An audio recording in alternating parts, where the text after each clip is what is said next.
نحمده ونصلي على رسوله الكريم اما بعد فاعوذ بالله من الشيطان الرجيم بسم الله الرحمن الرحيم رب اشرح لي صدري ويسر لي امري واحلل عقدة من لساني يفقهوا قولي۔ عید الاضحیٰ کی آمد ہے۔ عید الاضحیٰ جسے عید قربان بھی کہا جاتا ہے یا قربانی کی عید، امت مسلمہ کے لیے ایک عظیم الشان تہوار کی حیثیت رکھتا ہے۔ ہم سب عید مناتے ہیں، لیکن یہ بھی ضروری ہے عید منانے کے ساتھ ساتھ کہ ہم اس خوشی کے موقع کو شعوری طور پر منائیں۔ سوال یہ پیدا ہوتا ہے کہ یہ دن خوشی کا دن کیوں قرار پایا؟ اس دن کو عید قربان کیوں کہا جاتا ہے؟ عید کا قربانی کے ساتھ کیا تعلق ہے؟ اس دن ہمیں کیا کچھ کرنا چاہیے؟ اسلام میں خوشی منانے کے آداب کیا ہیں؟ تو ان موضوعات پر ہم اپنی کچھ نشستوں میں گفتگو کریں گے۔ آج اس سلسلے کی پہلی گفتگو ہے جو لفظ قربانی کے حوالے سے ہے۔ قربانی کا لفظ اردو میں ایک مشہور و معروف لفظ ہے۔ عام طور پر اس کو ایثار کے ساتھ ملا کر بھی بولا جاتا ہے۔ ایثار و قربانی، ایثار کا مطلب ہوتا ہے خود پر دوسرے کو ترجیح دینا، اپنی ضرورت قربان کر کے خود تکلیف اٹھا کر دوسرے کو آرام پہنچانا، جیسا کہ قرآن پاک میں آتا ہے وَيُؤْثِرُونَ عَلَىٰ أَنفُسِهِمْ وَلَوْ كَانَ بِهِمْ خَصَاصَةٌ، وہ اپنی جان پر، اپنے نفسوں پر دوسروں کو ترجیح دیتے ہیں، خواہ وہ خود بھوکے ہی کیوں نہ ہو، خواہ وہ ضرورت مند ہی کیوں نہ ہو۔ اور اگر دیکھا جائے تو حقیقت یہ ہے کہ زندگی کا لطف قربانی میں ہے، زندگی کا اصل مزہ دینے میں ہے، اصل خوشی، اصل سکون اور اطمینان لینے سے زیادہ دوسروں کو دینے میں ہے۔ دنیا میں ہر دور میں انسان اس بات کی تلاش میں رہا کہ وہ اس راز کو جان سکے، اس راز کو پا سکے کہ خوشی کس چیز کا نام ہے، خوشی کیسے حاصل ہوتی۔ تو خوشی کا راز، خوشی کا فلسفہ اور خوشی کس چیز میں ہے، اس بات پر دنیا کے ہر دور میں مختلف طرح سے قیاس آرائیاں کی جاتی رہیں، اور ایک بات جس پر مغرب اور مشرق گویا ہر طرف کے علماء، فلاسفرز، اسکالرز، محققین کا اتفاق ہے، وہ یہ ہے کہ انسان کو اصل خوشی دوسروں پر احسان کرنے سے، دوسروں کے لیے قربانی کرنے سے حاصل ہوتی ہے۔ ایک ہوتی ہے سطحی خوشی کہ مثلاً انسان کو کوئی چیز مل جاتی ہے، اسے کچھ حاصل ہوتا ہے، کوئی اچیومنٹ ہوتی ہے اس کی، کچھ پا لیتا ہے، وقتی طور پر اسے کچھ ملتا ہے تو وہ خوش ہو جاتا ہے۔ ایسی خوشی تو ہوتی ہے یا خوشی تو کہلاتی ہے، لیکن بہت وقتی اور سطحی خوشی ہوتی۔ اصل خوشی جس سے انسان سرشار ہوتا ہے وہ صرف لینے سے نہیں، وہ خوشی جو انسان کی روح کے اندر تک اترتی ہے، وہ خوشی دینے سے حاصل ہوتی، اور ایثار و قربانی میں پہلی چیز دینا ہی ہے۔ قربانی کا لفظ قرب سے نکلا ہے، قرب قریب ہونے کو کہتے ہیں۔ ہر وہ کام، عمل، طریقہ جس سے کسی کا قرب حاصل کیا جا سکے اسی کا نام قربانی ہے۔ دنیاوی امور میں ہم دیکھیں تو دنیا میں بہت سے کام چل ہی اس وقت سکتے ہیں جب مختلف چیزیں اپنے آپ کو قربان کرتی ہیں۔ مثلاً آپ دیکھیں سورج قربانی دیتا ہے، ڈوبتا ہے تو رات آتی ہے، رات آتی ہے تو ہمیں سکون ملتا ہے، ہم سو سکتے ہیں، باعث راحت ہوتی ہے وہ۔ اسی طرح رات جاتی ہے، اندھیرا جاتا ہے تو دن نکلتا ہے، ہمیں روشنی ملتی۔ اسی طرح مختلف موسموں کا بدلنا، انسانی جسم کی مختلف حالتوں کا تبدیل ہونا، مثلاً بچپن کی اپنی ایک خوشی ہے، معصومیت کا زمانہ ہے، لیکن بچپن جاتا ہے یا قربان ہوتا ہے تو انسان کو جوانی ملتی۔ جوانی کے زمانے کی اپنی رونقیں ہیں یا ایک الگ ہی بات ہے، لیکن جو حکمت انسان کو جوانی کے جانے کے بعد یا عمر کے پختہ ہونے پر ملتی ہے وہ اسی وقت ملتی ہے جب انسان کی جوانی قربان ہوتی ہے یا جوانی رخصت ہوتی ہے۔ تو بہت سی چیزیں پانے کے لیے بہت کچھ قربان کرنا پڑتا ہے۔ مثلاً آپ نیند قربان کرتے ہیں تو تب جا کر آپ بہت سے اپنی ضروریات پوری کر سکتے ہیں، علم کی اعلیٰ منازل طے کر سکتے ہیں۔ ہر شخص کی زندگی میں کچھ نہ کچھ امنگیں ہوتی ہیں، کچھ خواہشات ہوتی ہیں، کچھ پانے کی تمنا ہوتی ہے، کچھ حاصل کرنے کا شوق ہوتا ہے۔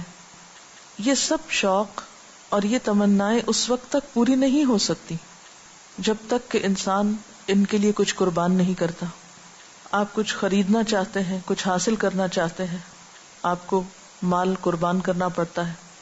تو گویا ہر لمحے جو پیدا ہو رہا ہے، جو وجود میں آ رہا ہے، جو مل رہا ہے، اس کے بدلے کچھ نہ کچھ قربان بھی ہو رہا ہوتا ہے، کچھ نہ کچھ جا بھی رہا ہوتا ہے. گیو اینڈ ٹیک اسی لیے کہا جاتا ہے کہ جب تک آپ کچھ دیتے نہیں، یعنی قربان نہیں کرتے، اس وقت تک آپ کچھ لے نہیں سکتے، حاصل نہیں کر پاتے. تو یہ تو ایک یونیورسل ریالٹی ہے، ایک حقیقت ہے جس سے کسی کو انکار نہیں. لیکن کچھ قربانیاں انوکھی قربانیاں ہوتی ہیں، اور کچھ قربانیاں ایسی بھی ہوتی ہیں جن کا بدلہ انسان کو فوری طور پر نہیں ملتا، یا اس دنیا میں نہیں ملتا، اس کا بدلہ انسان کو آخرت میں ملتا ہے. ہم جتنی بھی عبادت اللہ تعالیٰ کی کرتے ہیں اس میں بھی کسی نہ کسی طرح قربانی کا پہلو ہے. اور ہم عبادات کیوں بجا لاتے ہیں؟ نماز کیوں پڑھتے ہیں؟ روزہ کیوں رکھتے ہیں؟ حج کیوں کرتے ہیں؟ زکوٰۃ کیوں دیتے ہیں؟ اللہ کی رضا کے لیے. تو ان میں سے کوئی عبادت بھی ہو نہیں سکتی جب تک کہ ہم اس کے لیے قربانی نہیں کرتے. مثلا نماز پڑھنے کے لیے آپ کو اپنے وقت کی قربانی کرنی پڑتی ہے، اپنے کام کی قربانی کرنی پڑتی ہے، بعض اوقات اپنی کسی پسندیدہ ترین چیز کی قربانی کرنی پڑتی ہے. مثلا نیند ہم سب کو بہت پیاری ہوتی. آپ فجر کی نماز کیسے پڑھ سکتے ہیں اگر آپ اپنی نیند قربان نہ کریں؟ اسی طرح مال کی محبت ہر شخص کے دل میں ہے، ہر انسان اس پر گواہ ہے. جیسے کہ اللہ تعالیٰ قرآن پاک میں فرماتے ہیں کہ انسان مال کی محبت میں بہت شدید ہے، اور وہ اس پر خود بھی گواہ ہے، یعنی جانتا ہے کہ اس کے دل میں مال کی محبت ہے. ہر شخص اپنے دل کو ٹٹول کے دیکھ سکتا ہے.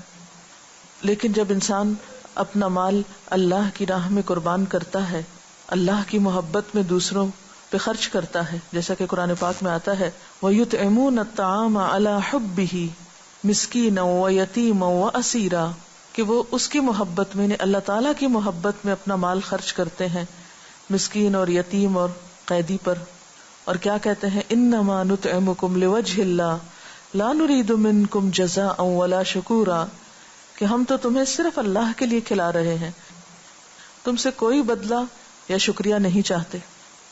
تو یہاں بھی آپ دیکھتے ہیں کہ اللہ کی محبت پانے کے لیے، ایک اعلیٰ مقصد کے حصول کے لیے آپ اپنا مال قربان کرتے ہیں. اسی طرح جب آپ روزہ رکھتے ہیں تو اس میں بھی آپ قربانی کر رہے ہوتے ہیں، اپنی خواہشات کی قربانی کرتے ہیں. اور انسانی خواہشات میں ایک شدید ترین خواہش کھانے کی خواہش ہوتی. اسی طرح حج کے موقع پر آپ اپنے اہل و عیال کو چھوڑتے ہیں، اپنا وطن چھوڑتے ہیں، اپنا کام کاروبار چھوڑتے ہیں، بہت کچھ قربان کر کے آپ وہاں پہنچتے ہیں، یعنی اللہ کے گھر میں پہنچتے ہیں. تو انسان کو ہمیشہ کچھ پانے کے لیے قربان کرنا پڑتا ہے. اور جب انسان کوئی چیز قربان کرتا ہے تو بظاہر وہ چیز اس کے ہاتھ سے جاتی ہوئی محسوس ہوتی، لیکن حقیقت میں اگر وہ کام خالص اللہ تعالیٰ کی خاطر ہو تو اس کے بدلے میں اس کو کئی گنا زیادہ بڑا اجر ملتا ہے. اور اس کی مثال کیا ہے؟ مثلا ایک دانہ جب زمین میں، یا ایک بیج زمین میں بویا جاتا ہے تو اس کا سائز کیا ہوتا ہے؟ بہت چھوٹا سا سائز ہوتا ہے. لیکن جب وہ زمین کے اندھیرے میں جانا قبول کر لیتا ہے، اپنا آپ مٹاتا ہے، قربان کرتا ہے، تو آپ نے دیکھا ہوگا کہ ایک بیج سے جو ایک پودا نکلتا ہے یا ایک درخت پھوٹتا ہے، پھر وہ بعض اوقات سال ہا سال، اور کچھ درخت تو صدیوں تک بھی قائم رہتے ہیں. ایک بیج نے اپنا آپ قربان کیا، لیکن اس کے نتیجے میں سال ہا سال تک لوگوں کو فائدہ پہنچا. تو قربانی کی اصل روح یہی ہے. اور عید قربان ہمیں دراصل یہی بات یاد دلاتی ہے کہ ہمیں اللہ کی خاطر اپنے مال کی قربانی جانور کو قربان کرنے کی شکل میں کرنی ہے، تاکہ ہمیں عام زندگی میں قربانی کی عادت ہو، عام زندگی میں ہم قربانی کر سکیں، کیونکہ قربانی کے بغیر کچھ بڑے مقاصد حاصل نہیں ہو سکتے. اسی لیے ہم دیکھتے ہیں کہ پھر قربانی کا لفظ محض ایک ڈکشنری کے معنی ہی نہیں رکھتا، بلکہ قربانی کے اصطلاحی معنی یہ ہوتے ہیں کہ ایام عید اور ایام تشریق میں اللہ تعالی کی رضامندی اور اللہ کا قرب حاصل کرنے کے لیے اونٹ یا گائے، بکری، بھیڑ یا دمبا وغیرہ ذبح کرنا، ان جانوروں کا خون بہانا جو کہ ایک سمبل ہے، علامت ہے قربانی کی. اور اس کا حکم ہم دیکھتے ہیں کہ ہر امت کو دیا گیا. قرآن پاک میں اللہ سبحانہ وتعالیٰ فرماتے لِكُلِّ أُمَّةٍ جَعَلْنَا مَنْسَكًا هُمْ نَاسِكُوهُ، ہر امت کے لیے ہم نے قربانی کا ایک طریقہ مقرر کیا جس طریقے کی وہ پیروی کرتی رہی. اسی طرح ہم دیکھتے ہیں کہ سب سے پہلے حضرت آدم علیہ السلام کے بیٹوں نے قربانی کی تھی. سورۃ المائدہ کی آیت نمبر 27 میں آتا ہے وَاتْلُ عَلَيْهِمْ نَبَأَ ابْنَيْ آدَمَ بِالْحَقِّ اذ قربا قربانا فتقبل من احدهما ولم يتقبل من الاخر، کہ ان کے سامنے آدم علیہ السلام کے دو بیٹوں کا واقعہ بیان کیجئے کہ جب ان دونوں نے قربانی کی تھی. گویا قربانی کا طریقہ حضرت آدم علیہ السلام کے وقت سے ہی چلا رہا ہے. تو ان کے دو بیٹوں نے قربانی کی اور ان میں سے ایک کی قربانی قبول کر لی گئی اور دوسرے کی قربانی قبول نہ کی گئی. اسی طرح ہم دیکھتے ہیں کہ اللہ کے رسول صلی اللہ علیہ وسلم کو بھی قربانی کا حکم دیا گیا. سورۃ الکوثر میں آتا ہے فَصَلِّ لِرَبِّكَ وَانْحَرْ، اپنے رب کے لیے نماز پڑھیے اور قربانی کیجیے. ایک اور جگہ پر فرمایا قُلْ إِنَّ صَلَاتِي وَنُسُكِي وَمَحْيَايَ وَمَمَاتِي لِلَّهِ رَبِّ الْعَالَمِينَ لَا شَرِيكَ لَهُ وَبِذَلِكَ أُمِرْتُ وَأَنَا أَوَّلُ الْمُسْلِمِينَ. آپ کہہ دیجئے بے شک میری نماز اور میری قربانی اور میرا جینا اور میرا مرنا اللہ رب العالمین کے لیے ہے، اس کا کوئی شریک نہیں اور میں سب سے پہلا مسلمان ہوں. حضرت عبداللہ بن عمر رضی اللہ تعالی عنہ روایت کرتے ہیں کہ آپ صلی اللہ علیہ وسلم نے 10 سال مدینہ میں قیام فرمایا، یعنی ہجرت کے بعد. آپ ہر سال قربانی کرتے رہے. قربانی کی سنت جس کا آغاز آدم علیہ السلام کے زمانے میں ہو چکا تھا اور مختلف شکلوں میں باقی امتوں میں بھی رہا، اس کا عملی نمونہ ہم نبی صلی اللہ علیہ وسلم کی زندگی میں دیکھتے ہیں کہ آپ نے 10 سال ہمیشہ قربانی کی، یعنی ہر عید الاضحیٰ کے موقع پر قربانی کی. اور پھر ہم دیکھتے ہیں کہ اس قربانی کے بارے میں جب صحابہ کرام نے آپ صلی اللہ علیہ وسلم سے دریافت کیا کہ ما هذه الاضاحی، یہ قربانیاں کیا ہیں، ہم قربانی کیوں کرتے ہیں، تو آپ نے فرمایا سنت ابیکم ابراہیم، یہ تمہارے باپ ابراہیم علیہ السلام کی سنت ہے، ان کا طریقہ ہے. ابراہیم علیہ السلام کی سنت کیا ہے، آپ کا طریقہ کیا ہے، اور اس قربانی کا تعلق ابراہیم علیہ السلام کے ساتھ کس طرح ہے، اس کے بارے میں انشاءاللہ ہم اگلی نشست میں گفتگو کریں گے تفصیل کے ساتھ. لیکن آج کی گفتگو کے حوالے سے اگر کوئی سوال آپ کے ذہن میں ہو تو آپ کر سکتے ہیں. میڈم میں جو پوچھنا چاہ رہی ہوں کہ عام زندگی میں کس سطح پر قربانی کی جا سکتی ہے؟ آپ دیکھیے کہ ہماری ساری زندگی قربانیوں کا مجموعہ ہے. اس وقت تک زندگی کی گاڑی چل نہیں سکتی جب تک انسان قربانی کے جذبے سے سرشار نہ ہو، جب تک اس کے اندر ایثار کی صفت نہ ہو. لیکن آج کے دور میں ہر شخص اپنے حقوق مانگتا ہے، اپنی ذات کا فائدہ چاہتا ہے، اور عام طور پر سبق میں یہی دیا جا رہا ہے کہ خواہ دوسروں سے لڑو جھگڑو، دوسروں کے ادب احترام میں کمی کرو، محبت کے، رحمت اور شفقت کے رشتے پامال ہوں، اس سے کوئی غرض نہیں. ہر شخص صرف اپنا حق چاہتا ہے، صرف اپنی ذات کو اہمیت دیتا ہے. اور ہم نے یہ سمجھ رکھا ہے کہ شاید اس طرح خوشیاں مل سکتی ہیں، شاید صرف مانگنے سے یا چھیننے سے یا صرف لینے سے انسان خوش ہو سکتا ہے. جبکہ حقیقت یہ ہے کہ جو شخص دینا نہیں جانتا، جو شخص قربانی نہیں کرتا، وہ پا بھی نہیں سکتا. کسی کو اپنا حق کیسے مل سکتا ہے جب تک کہ دوسرا دینے کو تیار نہ ہو. مثلا حقوق ہی کی بات ہے تو حقوق میں ایک فریق دینے والا ہوتا ہے اور دوسرا لینے والا ہوتا ہے. تو لینے والے کو کچھ بھی اس وقت مل نہیں سکتا جبکہ دینے والا دے نہ رہا ہو، اور دینے والا لازمی طور پر قربانی ہی کر رہا ہوتا ہے. قربانی کرنے سے ہی دوسرے کو ایک چیز مل سکتی. تو ہم دیکھتے ہیں کہ ہر سطح پر قربانی ہوگی، ہر ریلیشن شپ میں قربانی ہے. مثلا آپ ماں کو دیکھیے، ماں بچے کی پیدائش کے موقع پر اس کو کھلانا پلانا، بچے کی تعلیم تربیت ان تمام موقعوں پر قربانی کرتی ہے، اپنی نیند کی قربانی کرتی ہے، اپنی جوانی کی قربانی کرتی ہے، اپنی صحت کی قربانی کرتی ہے، اپنے آرام کی قربانی کرتی ہے. کتنی قربانیاں ہیں جو ماں کرتی ہے، اور صرف ماں نہیں کرتی، باپ بھی قربانی کرتا ہے. بچوں کے نان نفقے کی ذمہ داری جو باپ کے اوپر ہے، اس کے لیے وہ سارا دن اپنے آپ کو تھکاتا ہے، محنت کرتا ہے، جو بھی جس کے حصے میں ہے. یہ سب چیزیں قربانی سے ہی حاصل ہوتی ہیں. اور پھر بچوں پر جو کچھ بھی والدین خرچ کرتے ہیں. پھر اسی طرح شوہر اور بیوی کا رشتہ اگر آپ دیکھیں تو اس میں بھی باہم قربانی ہو تو تبھی زندگی خوشگوار ہو سکتی ہے. اور اگر ہر شخص صرف یہ چاہے کہ اس کا آرام، اس کی خوشی، اس کی مرضی اور اس کی بات، تو پھر زندگی خوشگوار نہیں ہو سکتی. اسی طرح آپ دیکھیں کہ کوئی بھی تعلق جو انسان اور انسان کے باہم ہے، خواہ وہ خونی تعلق ہو، رشتہ داری کا تعلق ہو، یا اس کے علاوہ کوئی اور تعلق. مثلا استاد اور شاگرد کے تعلق کو آپ دیکھیے کہ استاد جب علم دیتا ہے اپنے شاگردوں کو تو وہ بھی اپنے آرام اور سکون اور ایک بڑی زندگی کے وقت کے حصے کی قربانی کرتا ہے. تو جب بھی کسی دوسرے انسان کو فائدہ پہنچانا مقصود ہو یا انسانوں کے ساتھ ایک بہترین تعلق قائم کرنا ہو تو وہ ممکن ہی نہیں جب تک کہ دوسرا فریق قربانی نہ کرے.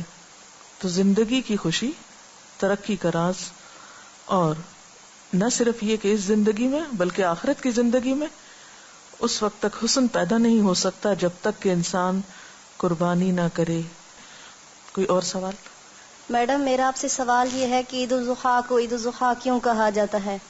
عید الاضحیٰ کو عید الاضحیٰ کیوں کہا جاتا ہے؟ اضحیٰ اضحیہ سے ہے. اضحیہ عربی میں قربانی کو کہتے ہیں.